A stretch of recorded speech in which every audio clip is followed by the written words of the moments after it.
நாம் உண்ணும் உணவில் வேறுபாடு இருக்கிறது, உடுத்தும் உடையில் வேறுபாடு இருக்கிறது, வாழும் இடத்தில், வசிக்கும் இடத்தில், செத்தால் புதைக்கும் இடத்தில், எரிக்கும் இடத்தில் என்று அனைத்து இடங்களிலும் பாரபட்சம் இல்லாமல் நீக்கமற நிறைந்திருக்கக்கூடிய ஒரு சாதிய பிரிவினை. பிறரை பார்த்தால் அவர் தான் அல்லாத மற்றவர் என்று நினைத்து அவரை வெறுக்கக்கூடிய ஒரு மனோபாவம் நம்மிடம் ஏற்கனவே விதைக்கப்பட்டிருக்கிறது. அதை இன்றைக்கு சிலர் ஒருமுகப்படுத்த முயற்சிக்கிறார்கள். மனித சமூகத்தில் மிக அடிப்படையான ஒரு பாகுபாடு இருக்கிறது. அந்த பாகுபாடு என்பது பாலின பாகுபாடு. அந்த பாலின பாகுபாடு சமம் என்கிற ஒரு இடத்தை எண்ணிக்கையில் கூட அடைய முடியாத இடமாக இருக்கிறது. நீ 1000 ஆண்களுக்கு 994 பெண்கள் தான் சராசரியாக தேசிய அளவிலே இருக்கிறார்கள். இன்னும் சில வட மாநிலங்களுக்கு போனால் 1000 ஆண்களுக்கு 950 பெண்கள் தான் இருக்கிறார்கள். மீதி 50 பேர் எங்கே என்றால் அவர்கள் பிறக்கவே இல்லை, கருவிலேயே அழிக்கப்பட்டிருக்கிறார்கள், அல்லது பிறந்த பிறகு அன்புமிக்க நாம் கள்ளிப்பாலில் டீ போட்டு கொடுத்து கொளுத்தி இருக்கிறோம். எண்ணிக்கையில் கூட இன்னும் சமமான ஒரு இடத்தை பெண்களுக்கு நாம் வழங்கவில்லை. பாலின ரீதியாக நம்மிடம் பாகுபாடு இருக்கிறது. பெண்களை பற்றிய ஒரு இழிவான பார்வை நம்முடைய மனதில் இருக்கிறது. பெண்களை சஞ்சல புத்திக்காரர்கள், சபல புத்திக்காரர்கள், நம்பிக்கைக்கு பாத்திரமற்றவர்கள் என்று சொல்லக்கூடிய ஒரு மனோபாவம் நம்மிடம் நீண்ட காலமாக விதைக்கப்பட்டிருக்கிறது. அந்த மனோபாவத்தை கைவிடாமலேயே நாம் மிக எளிதாக RSS காரனையும் பிஜேபி காரனையும் கை காட்டி விட்டு நாமெல்லாம் அந்த இடத்தை கடந்ததைப் போல பாவனை செய்ய முயற்சிக்கிறோம். இந்த பாவனையை கலைக்க வேண்டும் என்று இந்த நேரத்திலே கேட்டுக்கொள்வதற்காகத்தான் இந்த முழக்கத்தை உருவாக்கி இருக்கிறது. இந்த பாலின பாகுபாடு என்பது ஆண்களுக்கும் பெண்களுக்கும் மட்டுமல்ல, நம் சமூகத்திலேயே நமக்குள் ஒருவராகவே இருக்கக்கூடிய மாறும் பாலினத்தவர், டிரான்ஸ்ஜெண்டர் என்று சொல்லக்கூடிய ஒரு பிரிவினர் இருக்கிறார்கள். அவர்களை பற்றி நம்முடைய மூளையில் என்றைக்காவது நல்ல அபிப்பிராயம் இருக்கிறதா?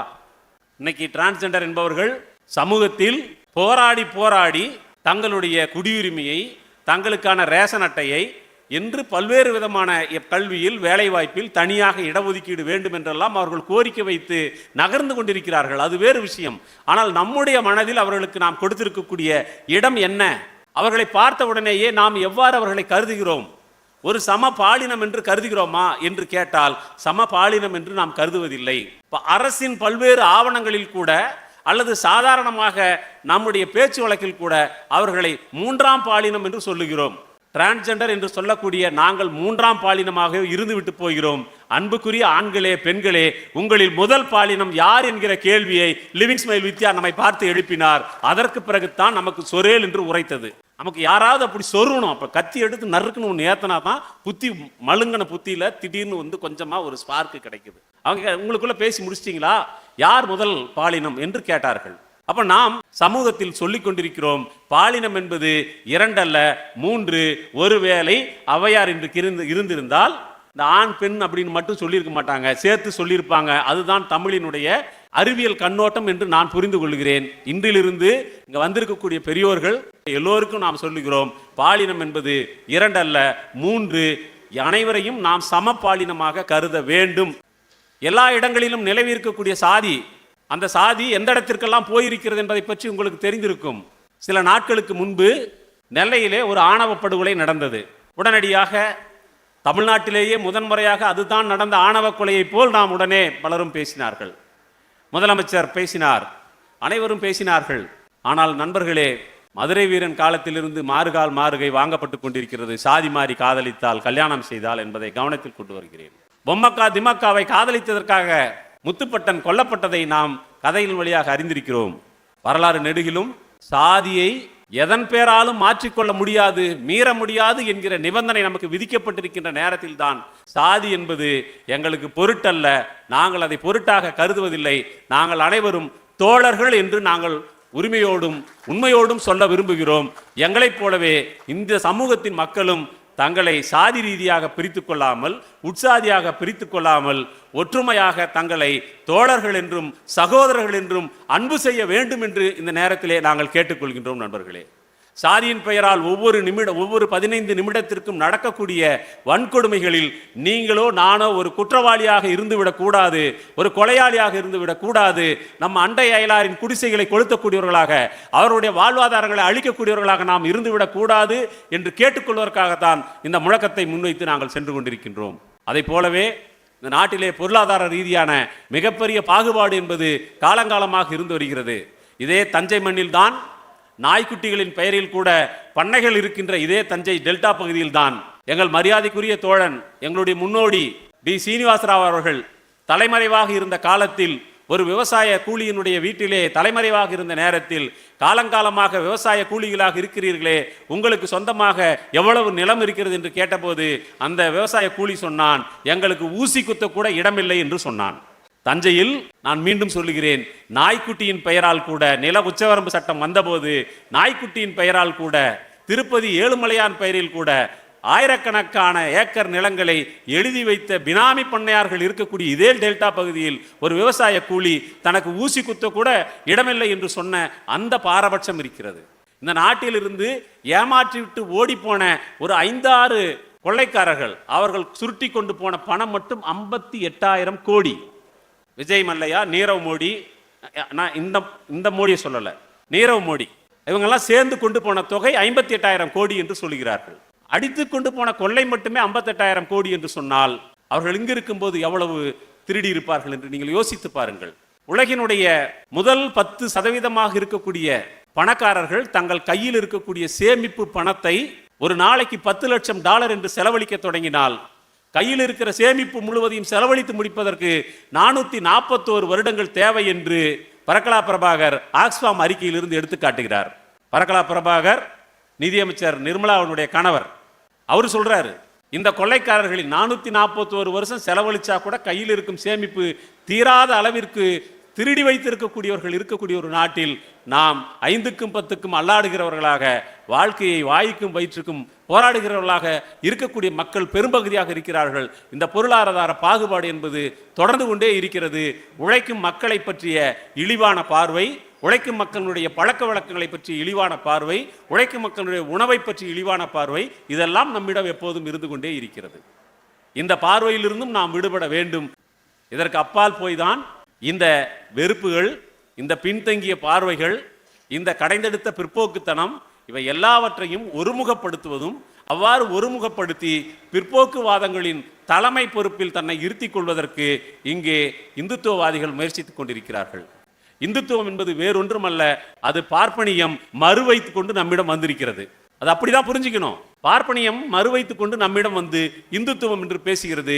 இந்துத்துவம் என்று சொன்னால்தான் நாம் எல்லாம் ஏமாந்து பின்னே செல்வோம் என்று அது எதிர்பார்க்கிறது. அந்த இந்துத்துவம் இன்றைக்கு சமூகத்தை நாம் அவர்கள் என்று பாகுபடுத்தி பிரிக்க பார்க்கிறது. இந்த நாம் அவர்கள் என்று வருகிற போது நாம் என்பவர்கள் யார், அவர்கள் என்பவர்கள் யார்?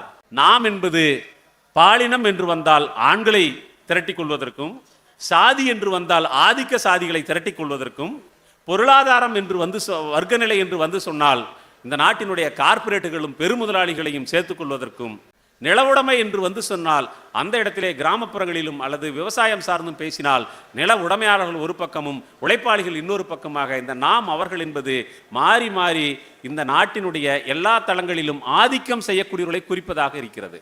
இந்த சூழலில்தான் இன்றைக்கு சோசியல் என்ஜினியரிங் என்கிற ஒரு வழிமுறையின் மூலமாக இந்தியாவின் வெவ்வேறு மாநிலங்களில் பல்வேறு அரசியல் கணக்குகளை உருவாக்கி அதிலே ஆதாயம் அடைந்தவர்கள் இன்றைக்கு தமிழ்நாட்டிற்கு வருகிறார்கள்.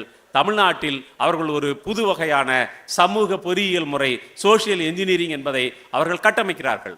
அந்த சோசியல் என்ஜினியரிங் என்பது நாம் கொஞ்ச நாள் வரைக்கும் சொல்லிக் கொண்டிருந்தோம், அவர்களால் மத ரீதியாக இங்கு எதையும் உருவாக்க முடியவில்லை, ஆகவே சாதி ரீதியான ஒரு சோசியல் என்ஜினியரிங்கை உருவாக்கி இருக்கிறார்கள் என்று சொல்லிக் கொண்டிருந்தோம். உண்மையில் அதற்கான ஒரு வேலையும் நடந்து கொண்டிருக்கிறது. ஒவ்வொரு பகுதியிலும் ஆதிக்க சாதியினர் யார் என்று கவனித்து, உண்மையில அவங்க கிட்ட என்ன ஆதிக்கம் இருக்குதுன்னு எனக்கு தெரியல, இந்தியாவினுடைய உயர் பொறுப்புகளில் இந்த ஆதிக்க சாதி என்று சொல்லக்கூடியவர்களில் எத்தனை பேர் யூபிஎஸ் படித்து அதிகாரிகளாக இருக்கிறார்கள் என்று கேட்டால் விரல் விட்டு எண்ணக்கூடியவர்கள் இருக்கிறார்கள். இந்தியாவிலே நில உடைமையாளர்களாக இருக்கக்கூடியவர்களில் எவ்வளவு பேர் இந்த ஆதிக்க சாதியை சேர்ந்தவர்கள் என்று கேட்டால் அதுவும் பரிதாபத்திற்குரியதாகத்தான் இருக்கிறது. இந்த நாட்டினுடைய உயர் நிர்வாக அமைப்பு என்று சொல்லக்கூடிய ஒன்றிய அமைச்சகங்கள், தலைமை செயலகங்கள், இங்கெல்லாம் கொள்கை முடிவெடுக்கக்கூடிய அதிகார பொறுப்புகளில் எவ்வளவு பேர் இருக்கிறார்கள் என்று கேட்டால் அதுவும் குறைவாகத்தான் இருக்கிறது.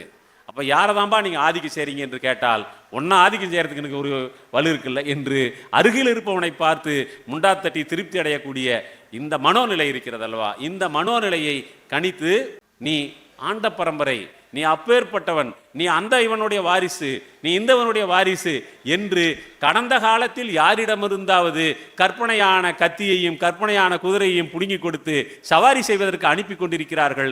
இது ஒரு வகையான சோசியல் என்ஜினியரிங் என்று அவர்கள் சொல்லிக் கொண்டிருக்கிறார்கள். நாம் கவனமாக இருக்க வேண்டியிருக்கிறது. நீங்கள் அது ஒரு குறிப்பிட்ட சாதியை பட்டியல் சாதியிலிருந்து வெளியேற சொல்லி தூண்டுவதாக இருக்கட்டும், அல்லது ஒரு குறிப்பிட்ட சாதியை நீங்கள் ஆண்ட பரம்பரை என்று கிளப்பி விடுவதாகட்டும், அல்லது நீங்கள் இல்லாவிட்டால் இந்த நாட்டினுடைய பொருளாதாரமே இசிந்து போகும் என்று சொல்லி அவர்களை உசுப்பி விடுவதாகட்டும், ஒவ்வொரு பகுதி வாரியாக அவர்கள் இன்றைக்கு பலரை அணுகி கொண்டிருக்கிறார்கள்.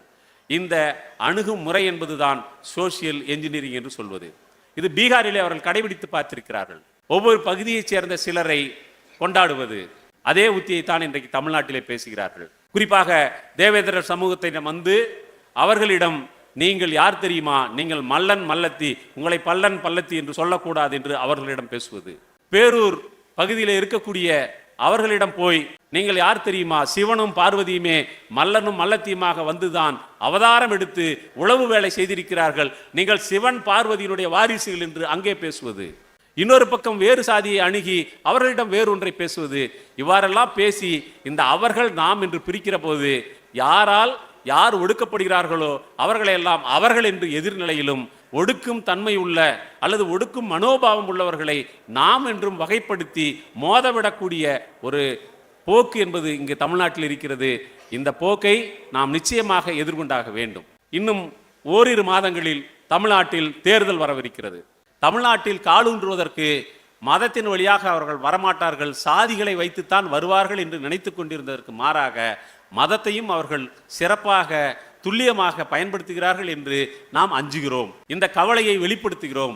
திருப்பரங்குன்றத்தை ஒரு கலவர பூமியாக மாற்றுவதற்கு, அயோத்தியை போல மாற்றுவதற்கு அவர்கள் முயற்சிக்கிறார்கள் என்று தமிழ் சமூகத்தை எச்சரிக்க விரும்புகிறோம். இதை நாம் சொல்லவில்லை, அவர்களே சொல்லுகிறார்கள். அடுத்த அயோத்தி திருப்பரங்குன்றம் என்று சொல்லுகிறார்கள். ஒரு தீபம் ஏற்றினால் என்ன என்று ஒரு நீதிபதி கேட்டிருக்கிறார்.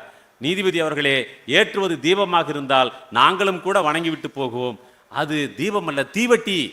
அது இந்த நாட்டின் சமத்துவத்திற்கும் மத நல்லிணக்கத்திற்கும் சகிப்புத்தன்மைக்கும் வைக்கப்படக்கூடிய கொல்லி. அதை எப்படி போய் நாங்கள் ஏற்றுக்க முடியும்? அதை ஏற்றுக்கொள்ள முடியாது. நீதிபதி ஒருவர் இருக்கிறார், அவர் எதற்கெடுத்தாலும் கேட்பார். இதுக்கு முன்னாடி வாஞ்சிநாதன் என்று தோழர் அவரிடம் கேட்டார், நீங்கள் நீதிமன்றத்தை அவமதித்து விட்டீர்கள் என்று. அப்போது வழக்கறிஞர் எல்லாம் சொன்னார்கள், நீதிபதி அவர்களே, நீங்கள் இருக்கும் நீதிமன்றத்தை அவமதிக்கக்கூடிய உரிமையை கூட எங்களுக்கு நீங்கள் விட்டுக் கொடுப்பதில்லை, அதையும் நீங்களே செய்கிறீர்கள் என்று சொல்லி சொன்னார். ஏற்கனவே நமக்கு ஒரு கருத்து இருக்கிறது, இப்போதெல்லாம் தீர்ப்புகள் வழக்கின் பேரில் எழுதப்படுவதில்லை, அடுத்து ஓய்வுக்கு பிறகு அடையக்கூடிய பதவிக்கான நுழைவுத் தேர்வைத்தான் அவர்கள் எழுதுகிறார்கள் என்று சொன்னார்கள். அதைத்தான் ஜி.ஆர். சாமிநாதனும் முயற்சித்துக் கொண்டிருக்கிறார். ஏற்கனவே ராம ஜென்மபூமி வழக்கில் தீர்ப்பு சொன்னவர்களெல்லாம் பெரிய பொறுப்புகளை ஓய்வுக்கு பிறகு அடைந்திருக்கிறார்கள். ஒருவேளை அந்த தூண்டுதலின் பேரில் நீங்கள் இயங்குவீர்களானால் தயவு செய்து தமிழ் சமூகத்தை பிளவுபடுத்தும் வேலையை செய்து அதை செய்யாதீர்கள். வேறு ஏதாவது குறுக்கு வழி இருந்தால் முயற்சி செய்யுங்கள் என்று நீதிபதிக்கு இந்த மன்றத்தின் சார்பாக நாம் கேட்டுக்கொள்ள வேண்டியிருக்கிறது. இப்படி சுட்டிக்காட்டுவதெல்லாம் நீதிமன்றத்தின் அவமதிப்பு என்று நீங்கள் அந்த கூண்டுக்குள் போய் பதுங்கிக் கொள்வதற்கு முயற்சிக்க கூடாது. மனம் திறந்து உங்களுடைய நீதியின் பார்ப்பட்ட அணுகுமுறையை மறுபரிசீலனை செய்யுங்கள் என்று தாமியகாசா கேட்டுக்கொள்கிறது. தமிழ்நாடு முழுவதும் மக்கள் கூடும் பொது இடங்களில், கல்வி வளாகங்களில் இந்த நாட்டின் அரசியல் சாசனத்தின் முகவுரை, இந்த நாட்டின் அரசியல் சாசனத்தின் முகவுரை என்பதுதான் நம் அனைவருக்குமான வழிகாட்டியாக இருக்கிறது. அந்த அரசியல் சாசன முகவுரையை தமிழ்நாட்டின் பொது இடங்களிலும் அரசு அலுவலகங்களிலும் கல்வி வளாகங்களிலும் கல் தூண்களாக செதுக்கி மக்களை அன்றாடம் அவர்கள் கண்ணிலே படக்கூடிய வகையில் வைக்க வேண்டும். அது ஒன்றுதான் மதவாதிகளுக்கும் அரசியல் சாசன விரோதிகளுக்கும் மனு தர்மத்தை ஆதரிக்கக்கூடியவர்களுக்கும் அச்சமூட்டக்கூடியதாக இருக்கும் என்று சொல்லி என்னுடைய உரையை நிறைவு செய்கிறேன். நன்றி தோழர்களே.